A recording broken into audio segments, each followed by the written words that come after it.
Nice to see you, Carmel. You too, Robert. Finally made it to your space. Yeah. So, Carmel, a little profile of your business. Scratch Art Space is the name.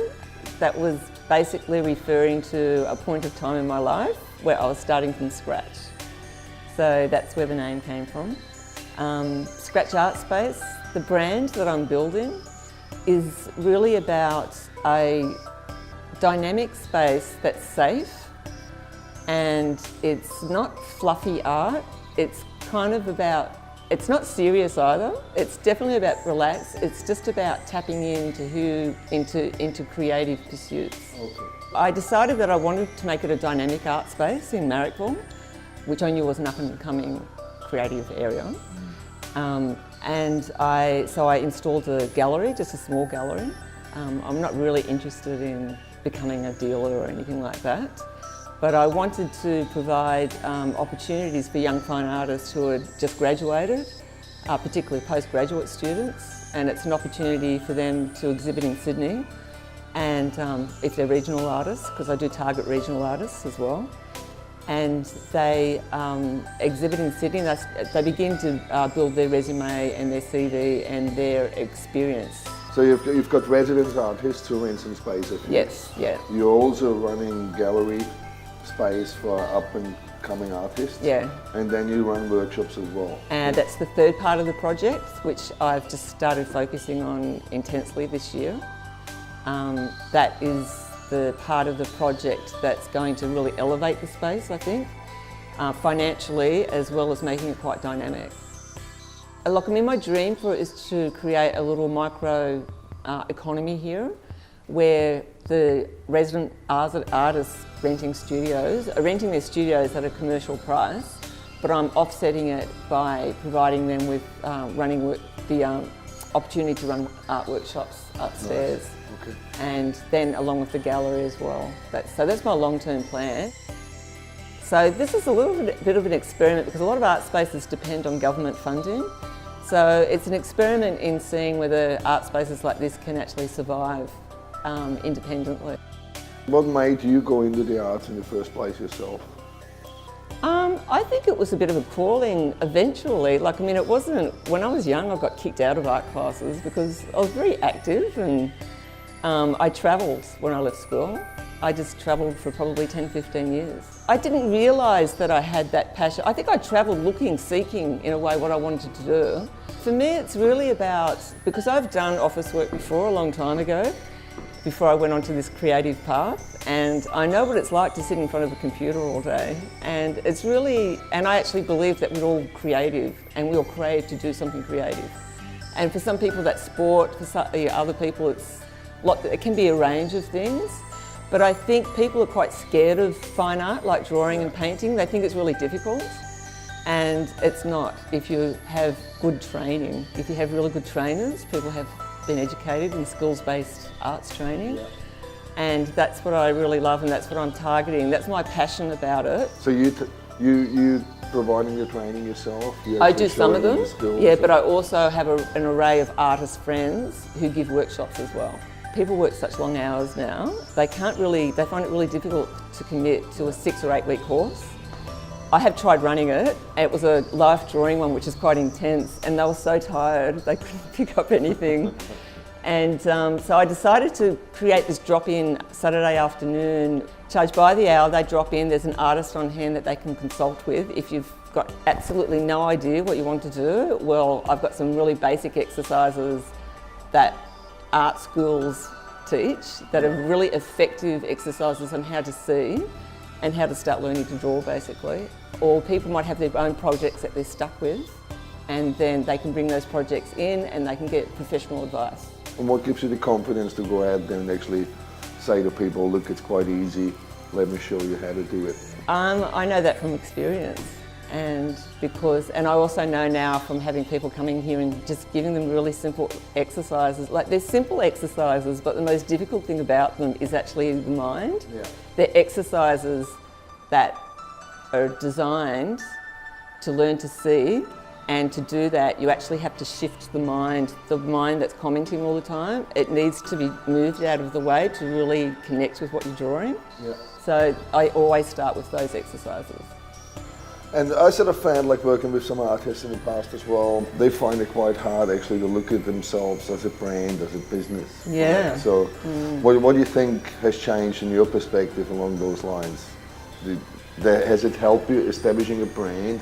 Is it giving you more direction with the space itself as well, or becomes it too much struggle just doing business basically?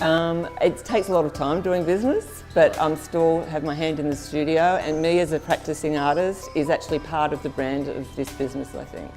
I believe that. Right. I didn't necessarily plan it that way, but I see that it is actually really important.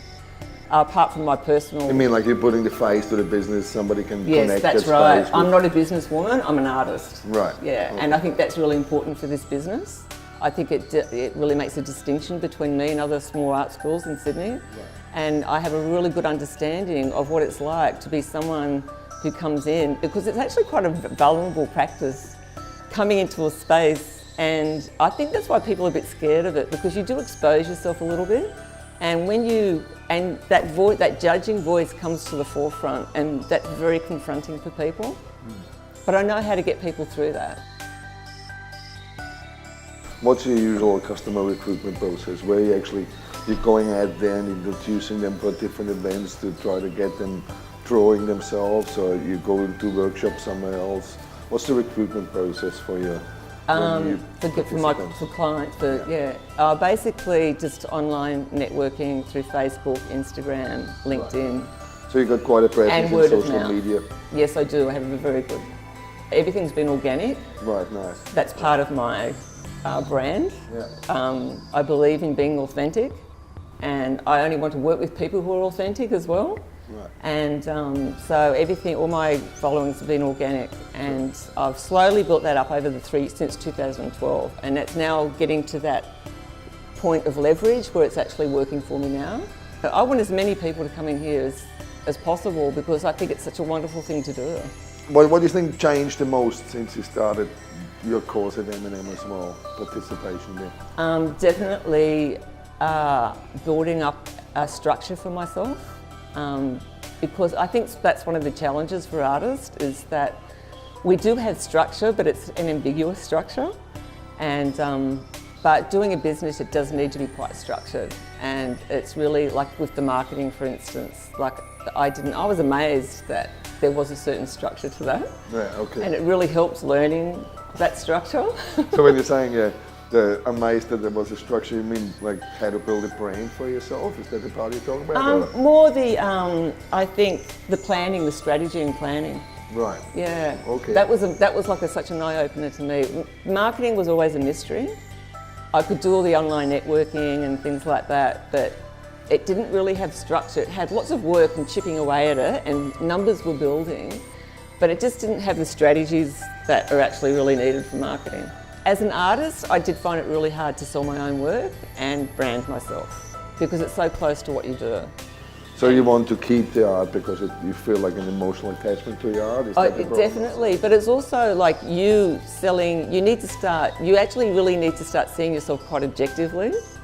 But I think because artists tend to look at themselves like quite closely, and they get it's a bit frightening. Okay.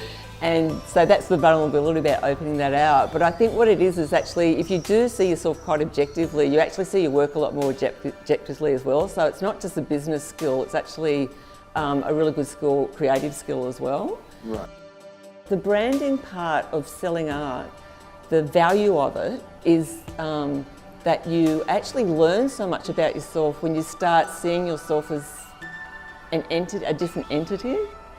I did that through the fact that I started a business. Okay, so you but mean if like I did it, the benefits you're offering, it makes you a fuller person? Is that what you're trying to say? I think we are full people, we just never see ourselves like that. Okay. So the exercise allows you to see yourself and your potential as it truly is. Right. Yeah. Since you started at M&M Institute, you obviously made some changes to your business, as we've been talking about the time.